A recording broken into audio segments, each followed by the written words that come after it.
오늘 설교 제목은요, 신령한 은사하고 물음표입니다. 무언가를 망가뜨리는 원인이 어떤 악한 것인 경우는 그리 많지 않은 것 같습니다. 오히려 이거 참 좋은 것인데, 그런데 그것이 무언가를 망가뜨리게 하는 원인이 될 수 있습니다. 지난주에 저희가 살펴보았던 자유가 그랬습니다. 자유는 참 좋습니다.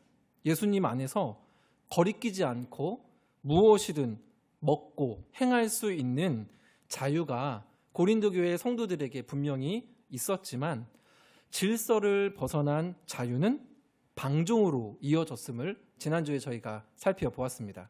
오늘 본문도 이와 이제 맥을 같이 하는데요. 고린도 교회에는 오늘 설교 제목에도 나오는 은사가 굉장히 풍성했습니다. 가르치는 은사, 병을 고치는 은사, 능력을 행하는 은사와 같은 은사가 고린도 교회에는 풍성하게 나타났어요. 1장 7절을 한번 넘겨주시면 보시면 같이 한번 읽어볼까요? 시작. 너희가 모든 은사에 부족함이 없이 우리 주 예수 그리스도의 나타나심을 기다림이라. 아멘. 예수 그리스도의 나타나심을 기다리는데 그 모든 은사를 활용하면서 기다리고 있다. 이것을 바울이 격려하고 칭찬을 하는 그러한 내용입니다. 그런데 이 왜 고린도 교회에 은사가 많았는가를 보면, 그 당시 고린도 지역 같은 경우에는 이제 항구 도시였거든요. 이 고린도가. 그러다 보니까 로마 시대 때 어떤 상업 그리고 문화, 종교가 뒤섞인 그러한 국제적인 도시가 이 고린도였습니다. 지금까지도 그 터가 남아 있는데요. 그 아폴로 신전 한 번쯤은 들어보셨죠? 아폴로 신전과 같은 그러한 어떤 우상들에게 이렇게 제사를 드렸던 그런 종교 시설들이 오늘날에도 여럿 그 터가 남아 있고, 그리고 신탁이라고 혹시 들어보신 적 있으신가요? 신탁은 예를 들어서 섬기는 그 신으로부터 계시를 받는 것을 신탁이라고 합니다. 그래서 이 당시에는 그런 어떤 신탁들, 그리고 그로 말미암아서 앞날을 예언하는 예언, 그리고 황홀경이라고 들어보신 적 있으시죠? 이게 이제 영어로는 그 엑스타시, 무슨 그 마약 이름이기도 한데, 그렇게 몽롱해지면서 신과 이렇게 합일 혹은 그 신과 마주할 수 있다라는 그런 어떤 신비적인 종교적인 습성이라고 해야 될까? 이런 문화들이 이 고린도 교회에 있었어요. 그래서 그런 것들을 신비하게 여기고 영적으로 여기고 추구하는 경향들이 이 고린도 사회 가운데에는 있었습니다. 이렇다 보니까 하나님께서 교회를 세워가시면서 이 교회가 그러한 상황 가운데에서 교회가 든든하게 세우기 위한 방편으로 고린도 성도들에게 풍성한 은사를 주셨던 거죠. 그렇게 은사는 너무나도 귀하고 교회를 세워감에 있어, 성도를 세워감에 있어 정말 필요한 게 은사이지만, 이 은사가 있어야 할 자리를 벗어나면서 고린도 교회에 문제가 생기게 되었던 거죠. 이게 지어낸 이야기이긴 한데 이거 한번 잠깐 들어보세요. 이제 책에서 읽었는데, 새 2마리와 개구리 1마리가 사이좋게 한 연못가에서 살았습니다. 그런데 가뭄이 와서 이사를 가야 하게 됐습니다. 연못이 이제 곧 말라가니까요. 근데 개구리에게는 문제가 생긴 거죠. 새는 헐헐 날아가면 되는데 개구리는 이 날개가 없으니까 건너편 연못으로 이사를 가지 못하는 겁니다. 이에 개구리가 어떡하지 고민을 하다가 아싸! 좋은 생각이 하나 났습니다.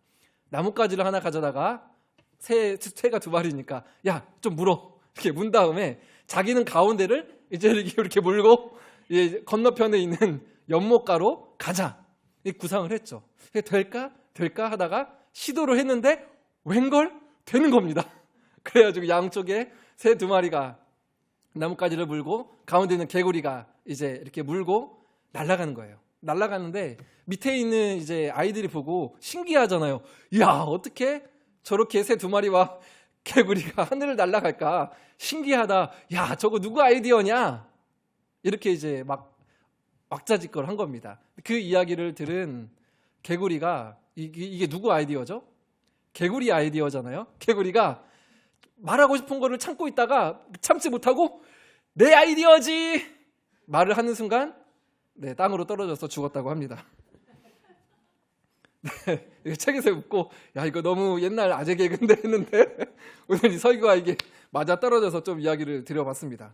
여러분 이 개구리에게는 이 아이디어, 지혜라는 은사가 이제 있었죠. 그런데 이 은사가 복이 되려면 은사가 있어야 할 자리를 잘 찾는 게 중요합니다. 은사는 교회와 성도를 세우기 위해 성령님께서 주신 은혜의 선물입니다. 제가 굳이 이렇게 은사가 은혜의 선물이라고 한 이유는 제가 그냥 지어낸 게 아니라 이 은혜라는 이 은사라는 단어가 가지고 있는 본래의 뜻이기 때문에 그렇습니다. 여러분 혹시 카리스라는 말 많이 들어보셨나요? 무슨 뜻인지도 혹시 아세요? 카리스? 많이들 들어보셨는데 무슨 뜻인지는 잘 모르시겠죠. 은혜라는 뜻입니다. 은혜. 그래서 뭐 카리스 커피숍, 뭐 카리스 이런 브랜드들이 굉장히 많이 있어요. 그런데 은사는 여기에 한 글자가 더 붙습니다. 뭐가 붙을까요? 네, 마가 붙습니다. 그래서 카리스마가 은사입니다. 뭐 카리스마 하면 이렇게 쫙 해가지고 뭐 찌릿하면 이건 줄 알았는데 카리스마가 은사입니다. 그러니까 은혜로부터 주어진 어떤 산물, 은혜로부터 주어진 결과, 이게 은사의 원래 의미인 거죠. 그래서 하나님은 이제 주님을 섬기는 모든 성도들에게 이 은혜로 말미암아 각자에게 어떠한 재능이나 능력이나 그러한 어떤 그런 것들을 은혜로 선물로 주셨던 거죠. 그리고 성도는 그러한 것으로 교회와 성도들을 섬기는 것, 이것이 은사의 본래 목적이죠. 그런데 예언이나 어떤 방언과 같은 어떤 특정 은사를 가진 이 고린도 교인들이 그 은사를 공동체와 어떤 타인을 위함이 아니라 내 신앙의 성취의 결과물처럼 여김으로 스스로를 우월하다고 그렇게 이제 생각을 했던 사람들이 이 고린도 안에 있었던 겁니다. 그러다 보니까 내가 열심히 해서 만약에 어떠한 능력을 내가 얻었어. 그러면 이 능력은 원래 누구로부터 오는 거라고요? 하나님으로부터 주어지는 것이 은사인데 내가 열심히 하고 내가 열심히 기도를 하고 내가 열심히 뭐를 해서 나에게 이런 것이 생겼다. 나에게 이런 능력이 생겼다라고 생각을 하게 되니까 이게 영적 우월감이 생기게 되는 거죠. 그러다 보니까 나는 이런 것도 생겼는데 우리는 이런 것도 하는데 너희는 그런 것이 없구나 하면서 선을 긋고 차별이 없어야 하는 교회 안에 이런 어떤 열등감과 갈등과 어떤 우열, 이 차별이 이 교회 안에 생겼던 거죠. 근데 이거를 보고 바울이 보통 일이 아니구나라고 생각을 했습니다. 왜냐하면 교회는 예수 그리스도를 머리로 하는 그러한 모임인데 그래서 주님은 모든 차별과 벽을 허물러 오신 분이 예수님이지 않습니까? 그런데 성도들이 그렇게 등급을 나누고 차별을 하는 이 모습을 보고 바울이 이거 정말 큰일 일이 생겼구나라고 이렇게 생각을 했겠죠. 그래서 고린도 전서에서 무려 3장에나 걸쳐서 이 은사를 말을 합니다. 그래서 12장, 13장, 14장 이 내용도 길어요. 이 3장에나 걸쳐서 이 은사에 대해서 말을 합니다. 그래서 12장과 13장은 교리적인 내용들, 신학적인 내용들을 먼저 풀어서 설명을 합니다. 그리고 마지막에 14장에 가서는 실제적으로 어떤 예언이나 방언이나 이런 부분들이 여러 가지 갈등과 어떤 혼란을 일으켰기 때문에 이러한 부분들에 대해서 이제 지침을 주는 내용이 14장에 나오게 됩니다. 즉 중요한 이제 부분이라는 것이죠. 그래서 오늘 이제 12장에서는 크게 보면 2가지 문제를 은사에 대해서 이야기를 합니다. 첫 번째는 뭐냐면 너희들이 자꾸 신령하다, 신비하다, 영적이다 막 이런 말을 하면서 너희들 스스로 영적이라고 하고 다른 사람들은 영적이지 않다 이렇게 막 그런 말들을 하는데 정말로 영적인 게 뭐냐, 신령하다는 게 뭐냐 이거를 먼저 말을 합니다. 그 두 번째는 그러면 그러한 영적인 그런 은사들, 그 은사에는 도대체 출처가 어디이며 그 목적이 무엇이냐 이거를 이제 오늘 본문에서 말씀을 이제 하는 거죠. 그러면은 이제 본문으로 좀 들어가서 조금 자세하게 저희가 살펴보기를 원하는데요. 1절을 보면 형제들아 신령한 것에 대하여는 나는 너희가 알지 못하기를 원하지 아니하노니. 이 바울 서신이 좀 어려운 이유가 이거 그냥 조금 쉽게 말할 수 있는데 꼭 좀 꼬아놨습니다. 보면 너희가 알지 못하기를 원하지 아니하노니 부정을 몇 번이나 합니까? 2번이나 하죠. 이중 부정이에요. 이중 부정은 뭐예요? 중요하다는 말인 거죠. 강조하는 겁니다. 즉 명심하세요라는 거죠. 너희들이 그런 신령하다라고 하는데 그런 신령하다는 것에 정말 그 본래의 의미를 나는 너희가 잘 알기를 원한다. 명심하기를 원한다. 이렇게 이제 운을 띄우는 겁니다. 그리고 나서 이제 2절과 3절인데 이 두 절을 여러분 한번 같이 읽어주시겠습니까? 같이 읽겠습니다.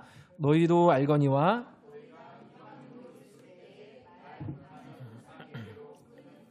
끌려갔느니라.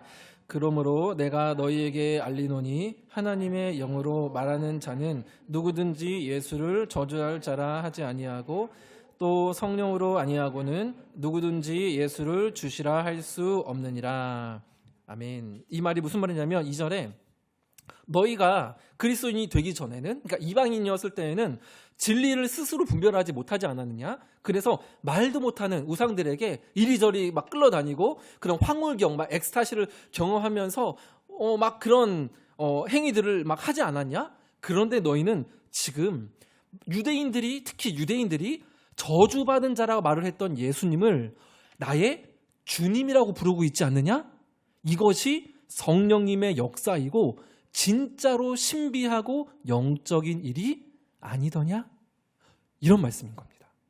성령님께서 하시는 가장 신비하고도 영적인 일은 예수님이 나의 주님이십니다라는 고백인 줄 믿습니다. 여러분 이것이 왜 중요하냐면 오늘날 우리는 찬양할 때도 뭐 주님은 나의 뭐 찬송이요 하면서 주인이십니다라는 고백을 많이 하지 않습니까? 그런데 이 고린도 교회 이 당시에 Jesus is my Lord, 예수님이 나의 주님이십니다라는 고백은 자신의 그 실제적인 삶, 자신의 어떤 받을 수 있는 불이익 이런 것들을 감수하고 하는 정말로 나름의 위험하고도 진지한 그런 결단이 예수님은 나의 주님이십니다라는 고백이었습니다. 쉬운 결단이 아니었던 거죠. 왜냐하면 이 당시에는 로마의 어떠한 그런 통치 가운데 있었고 신전마다 외치는 많은 사람들이 외쳐야 하는 구호가 있었습니다. 그것이 무엇이냐면 가이사가 나의 주님이십니다. 카이사 is my Lord. 이게 이 당시 사람들이 외쳐야 하는 고백해야 하는 부분이었던 거죠. 근데 그리스도인들은 가이사가 나의 주님이십니다가 아니라 예수님이 나의 주님이십니다. 이것을 외쳤던 사람들입니다.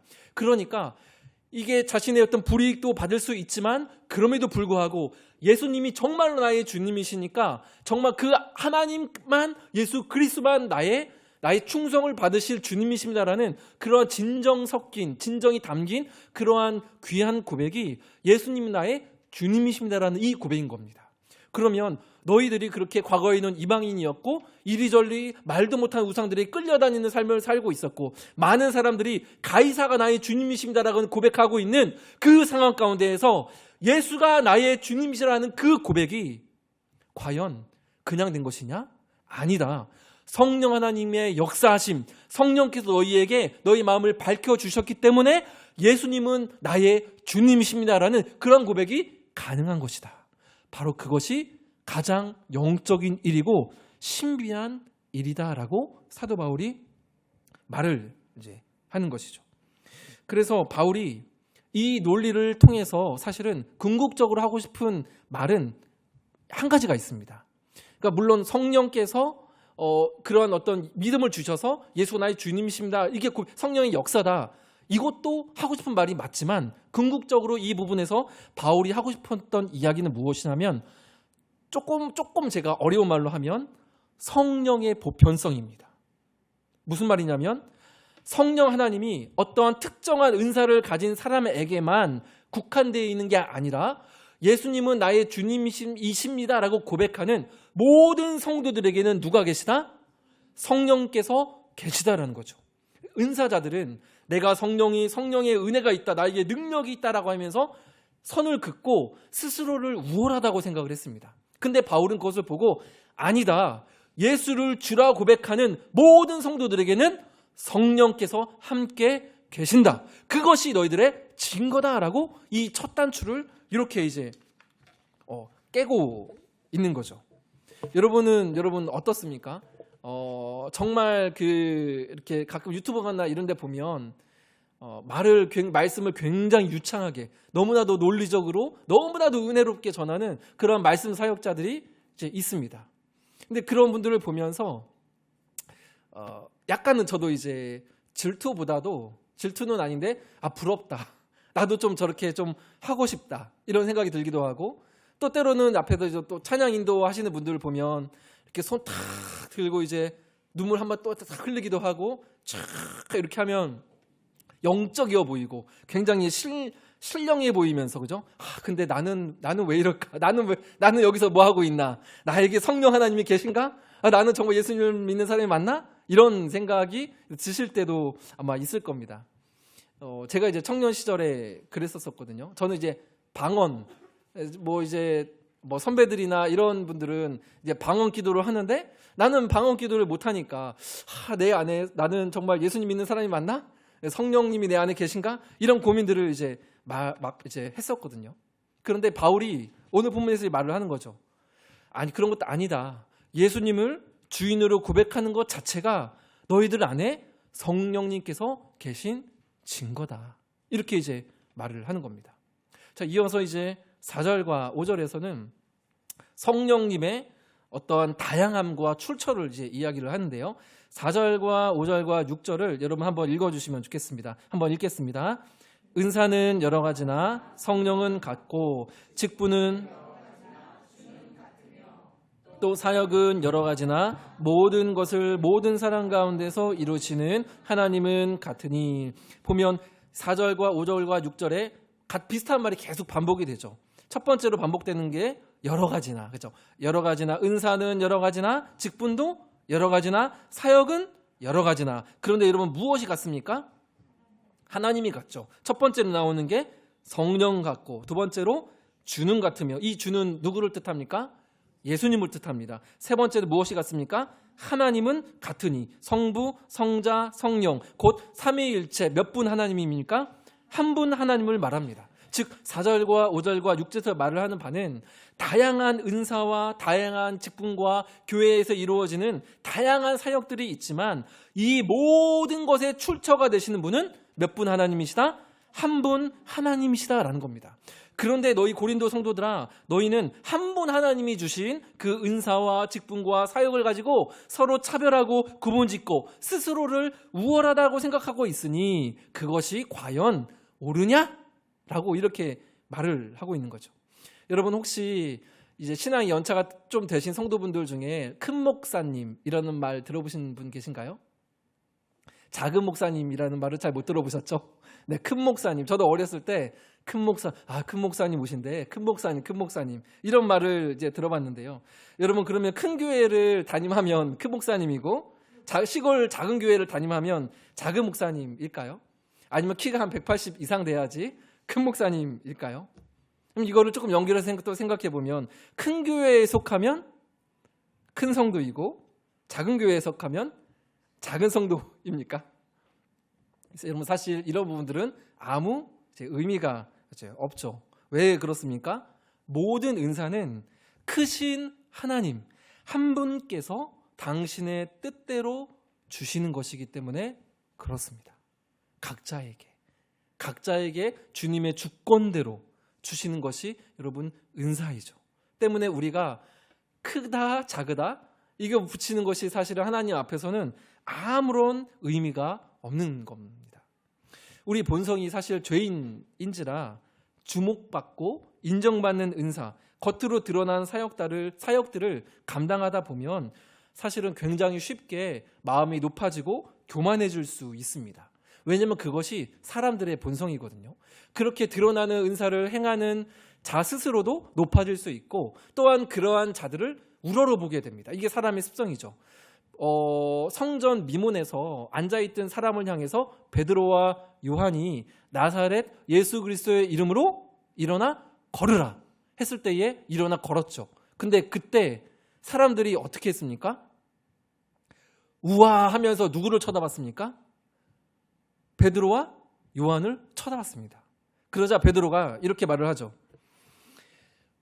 우리 개인의 권능과 경건으로 이 사람을 걷게 한 것처럼 왜 우리를 주목하느냐? 왜 우리를 주목하느냐? 내가 이루는 것 같고 내가 열심히 하는 것 같고 내가 잘하는 것 같지만 나에게 있는 이 은사는 하나님께서 주신 은혜요, 나를 향함이 아니라 오직 예수를 향하게 하기 위한 은사인 줄 믿습니다. 여러분, 이것을 잘 기억하셔야 됩니다. 내가 행하는 은사가 나를 향하게 되면 그것은 하나님께 주신 그 은사의 활용법에 어긋나는 것입니다. 내가 하는 그 은사를 통해서 사람들이 예수를 바라보게 하고 예수를 높이게 하는 것이 여러분 진짜 은사의 목적인 줄 저는 믿고 우리 또한 그러한 은혜와 믿음의 고백들이 있기를 간절히 소망합니다. 그래서 이어지는 7절에 은사의 목적을요 명확하게 합니다. 7절 같이 한번 읽겠습니다. 각 사람에게 자, 먼저 보시면 각 사람에게 성령을 나타내심은 이라고 했습니다.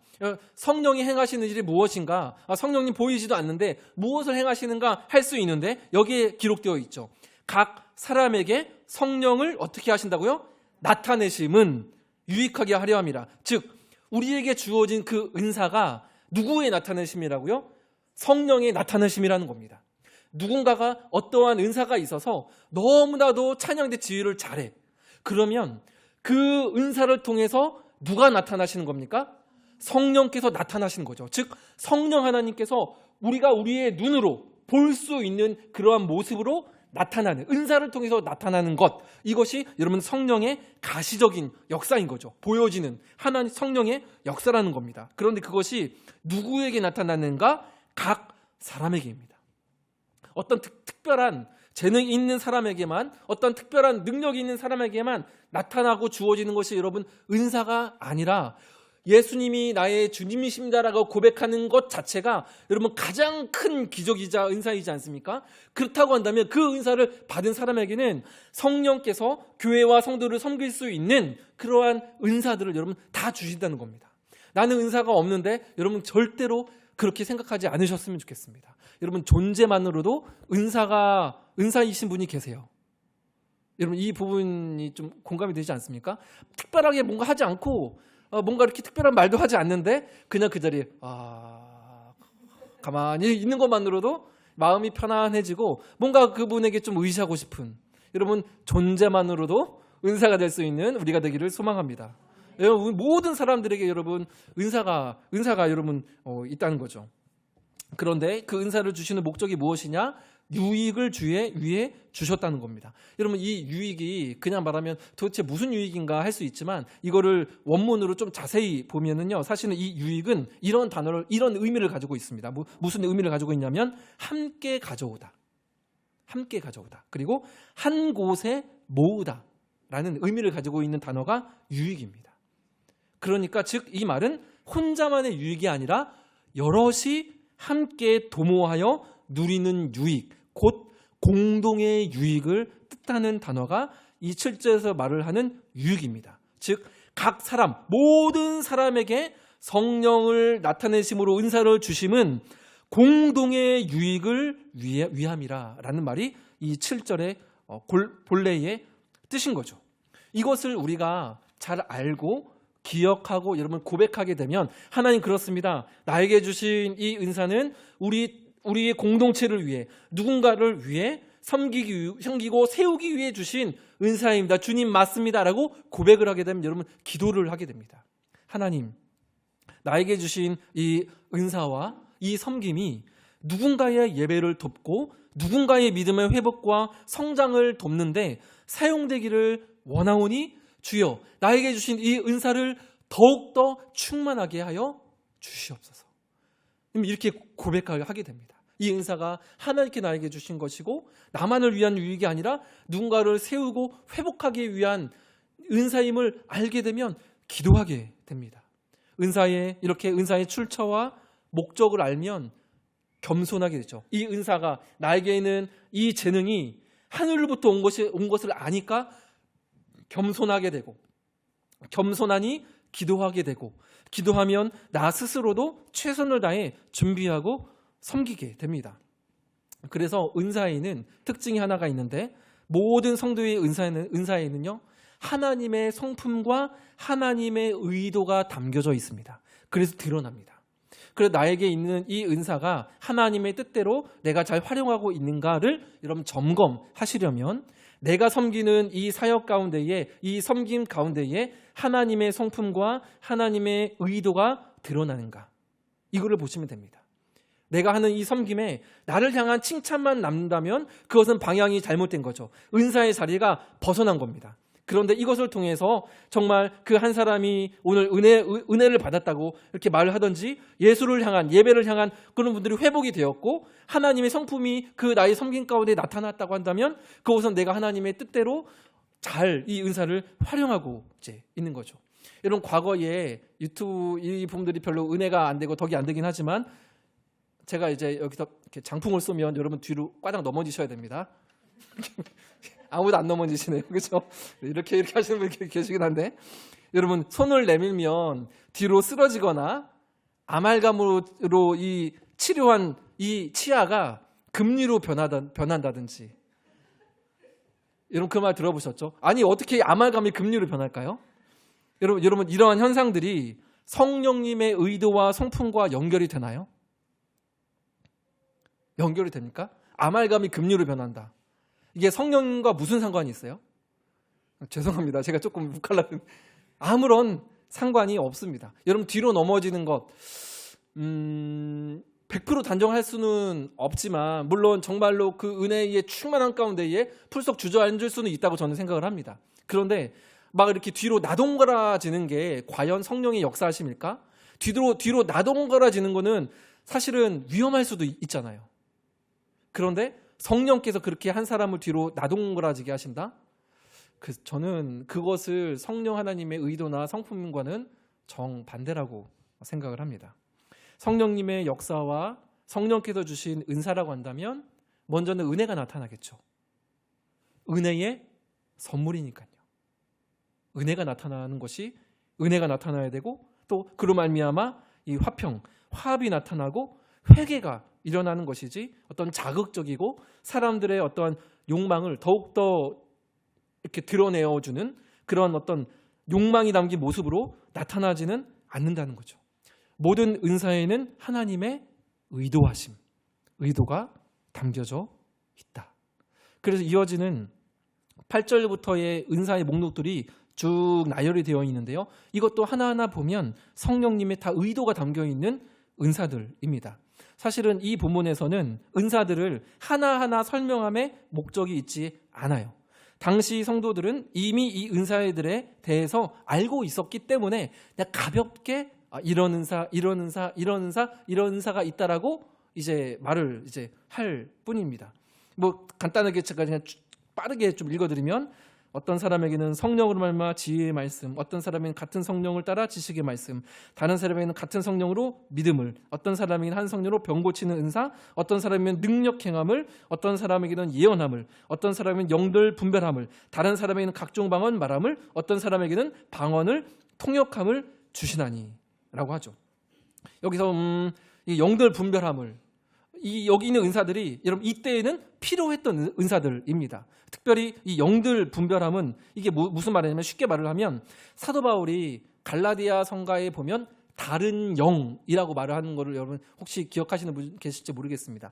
다른 영, 그 맥락에서 다른 영이라 함은 다른 복음을 말을 하는 거거든요. 그러니까 예수 그리스도의 복음을 왜곡해서 전하는 것을 다른 영, 다른 복음이다라고 이렇게 이제 말을 합니다. 즉 여기 본문에서 말을 하는 영들 분별함은 무엇이냐면, 이 당시에는 성경책이 없었기 때문에 저 사람이 말을 하는 것이 정말로 하나님의 뜻이 맞는지를 분별할 수 있는 분별이 너무나도 필요했던 시대입니다. 그러니까 이 특별하게 이 영들을 분별할 수 있는, 저 사람의 말을 하는 것이 정말 예수 그리스도와 연결된 복음의 내용이 맞는가를 분별할 수 있는 은사가 이 당시에는 필요했던 거죠. 그래서 주어졌던 겁니다. 그런데 오늘날에는 우리에게 무엇이 있습니까? 성경이 있죠. 그러니까 오늘날에는 사실은 이 성경으로 대부분의 어떠한 저게 복음적인가 정말 잘못된 내용인가는 사실 거의 다 걸러낼 수 있습니다. 물론 분별도 필요하긴 하지만, 그 때문에 여기서 이 부분에 있는 은사들이 오늘날에도 있을 수 있지만, 오늘날에는 여기에 없는 다른 은사들이 우리에게 주어졌을 수도 있는 거죠. 모든 은사들이 과거에 있었다고 오늘날에 다 필요한 것은 아닙니다. 오늘날 시대에 맞게 주시는 그런 또 은사들이 또 이제 있다는 거죠. 분명한 것은 모든 믿는 자들에게는 하나님께서 교회와 또 성도들을 섬길 수 있는 은사를 분명히 이제 주셨다는 거죠. 어느 분은 정리를 잘하고, 또 어느 분은 운전을 너무 잘하고, 또 어느 분은 환대를 너무 기쁘게 잘하시는 분도 계시고, 아까 말씀드렸던 것처럼 그냥 존재 자체가 은사이신 분도 분명 계십니다. 사실 이 부분에서 제가 좀 조심스럽게 이렇게 좀 말씀드릴 부분 한 가지는 무엇이냐면, 오늘날의 어떤 은사, 섬김, 봉사 이런 부분들이 이미지가 사실 많이 퇴색되었습니다. 여러분 무슨 말인지 아시죠? 섬김은 너무나도 귀한 거죠. 여러분 우리보다 앞서서 누가 먼저 우리를 섬기셨습니까? 네, 예수님께서 먼저 우리를 섬기셨죠. 인자가 온 것은 무엇을 받으려 함이 아니라 섬김을 받으려 함이 아니라 도리어 섬기려 하고 자기의 목숨을 많은 사람의 대속물로 주려 함이니라. 여러분 섬김은 이 사역 자체, 봉사 자체는 너무나도 귀한, 그리스도께서 우리에게 먼저 섬기신 귀한 가치입니다. 그런데 과거에 사실은 여러 가지 뭐라 해야 될까, 이게 열심이긴 하지만 너무 과도한 열심 때문에 좀 지쳐서 교회 자체를 아예 이제 나가지 않으시거나 그런 과도한 열심을 하다가 탈진을 한 그런 사역자들, 그런 성도분들이 많습니다. 여러분 이게 사실은 너무나도 이제 안타까운 거죠. 여러분 은사는 제가 선물이라고 하지 않았습니까? 근데 이 성경에서는 그 선물을 나를 위해서 끌르는 것이 문제라고 말을 하고 있는 거죠. 그죠? 나를 드러내려고 하니까. 그런데 여러분 그 반대편도 사실은 문제입니다. 무엇이냐면 나에게 분명 하나님께서 선물을 주셨습니다.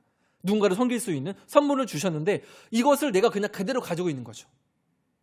그러면 이 선물은 아예 끌르지 못한 선물이 되는 겁니다. 이 선물이 누군가에게 전달되어야 선물이 끌어지고 누군가에게 기쁨으로 되는 거죠. 여러분 받는 사람만 그러면 기쁨이 있습니까? 아니죠. 섬김으로 주는, 선물을 하나님께 받아서 주는 사람도 기쁨이 있습니다. 근데 목사님 선물을 내가 너무 많이 해서 나 이제 선물이 없어요. 여러분 괜찮습니다. 그래서 옆에 다른 성도분들을 주셨잖아요. 내가 누군가에게 선물을 주면 다른 성도들이 나에게 그 선물을 줍니다. 그러면 공허하지 않죠. 선물이 서로에게 전달이 된 겁니다. 수건 돌리게 하는 것처럼. 내가 누군가에게 선물을 주고 또 다른 성도의 그 섬김으로 내가 또 선물을 받고. 여러분 이게 교회가 갖고 있는 신비입니다. 신비. 그래서 과거에 교회에서 어떠한 일들, 어떠한 어려움들이 있었는지 저는 말로만 조금 들었지만 다 알지는 못하죠. 그래서 그러한 섬김들을 멈추셔도 괜찮습니다. 그런데 오늘 제가 좀 아까 말씀드렸던 것처럼 멈춰도 괜찮지만 언젠가는 하나님께서 그런 마음에 부담을 주실 때도 있음을 여러분 기억하셔야 됩니다. 여러분이 주신 그런 은사들, 나의 재능들, 이런 부분들은 누군가를 향한 여러분 선물로 주어지기 위해서 하나님께서 우리에게 주셨음을 여러분 기억하셨으면 좋겠습니다. 어쨌든 중요한 건 어떤 은사가 누구에게 얼마나 능력 있게 강력하게 나타나느냐가 아니라 그 은사를 누가 주셨고 그 은사를 왜 주셨으며 그 은사가 사람들로 하여금 예수님을 바라보게 하는가. 이것이 가장 중요합니다. 이 부분들을 마지막 11절에서 이제 바울이 정리를 하는데요. 제가 한번 읽겠습니다. 이 모든 일은 같은 한 성령이 행하사 그의 뜻대로 각 사람에게 나누어 주시는 것이니라. 정리하는 말씀이죠. 오케스트라를 생각하면 여러분 쉽습니다. 다양한 소리를 낼 수 있는 다양한 모양의 악기들이 있지만 지휘자는 몇 명입니까? 한 명이죠. 하나님, 한 성령님의 지휘 아래 연주될 때에 가장 아름다운 하모니를 낼 수 있습니다. 오늘 말씀을 정리하려고 합니다. 주 안에서 사랑하는 성도 여러분, 예수님이 나의 주인 되십니까? 네, 아멘이시죠? 그죠? 정말 주인이시죠? 성령님께서 하신 일인 줄 믿습니다. 그런 모든 자들에게 성령님은 또한 은사를 이미 주셨습니다. 그리고 이 은사는 사람들로 하여금 예수 그리스도를 바라보게 하는 너무나도 귀한 값진 은사입니다. 여러분, 예수님이 이 땅 가운데의 어둠 가운데의 소망인 줄 믿습니다. 그렇다고 한다면 나의 작은 이 은사, 때로는 사람들에게 크게 드러나지 않는 이 작은 은사라 할지라도 이 은사를 통해서 예수 그리스도를 바라보게 한다면 여러분, 이 세상 어떠한 능력과 어떠한 재능보다도 정말로 귀하고 값지고 하나님께서 받으시는 은사의 예배인 줄 저는 또한 믿습니다. 바로 우리 공동체 가운데에 그러한 은사들이 이런 충만하기를 원합니다. 그래서 고린도전서 12장 그 마지막 절이었던가요? 31절에 보면 너희는 더욱 큰 은사를 사모하라. 내가 또한 가장 좋은 길을 너희에게 보이리라. 여러분, 그 13장이 무슨 장이죠? 사랑장이라 불리우잖아요. 믿음, 소망, 모든 것 중에 제1은 사랑이라. 여러분, 나에게 특별한 은사가 없는데요. 나는 모두 못하고 나도 모두 못하고 모두 못하는데요. 여러분, 그러나 여러분, 내가 하나님 그것을 애통함을 가지고 하나님 저도 누군가를 세우고 싶은데 나도 주님의 일을 하고 싶다 기도하는 자에게 저는 사랑을 주신다고 믿습니다. 사실은 가장 어려우면서도 우리가 모든 성도들이 추구해야 되는 것은 사랑의 은사이죠. 그래서 설교 준비하면서 오늘날 정말 필요한 은사가 무엇일까 생각해봤을 때 저는 환대의 은사가 아닐까 생각해봤습니다. 환대의 은사. 그 한 사람을 있는 그대로 보아줄 수 있는 한 명만 있다면 여러분, 그것이 얼마나 여러분 그것이 힘이 됩니까? 그죠? 더 이상 뭘 어떻게 해? 있는 그대로 잘하고 있어. 탁 하면 두들겨지면 한 주간을 여러분 그 격려로 살아갈 수 있습니다. 환대받는 은사. 여러분, 더욱 큰 은사를 우리가 사모함으로 은사를 우리가 정말 충만히 받아서 주님의 몸된 교회와 성도를 세워갈 수 있는 그런 은혜가 우리 모두에게 있기를 간절히 소망합니다.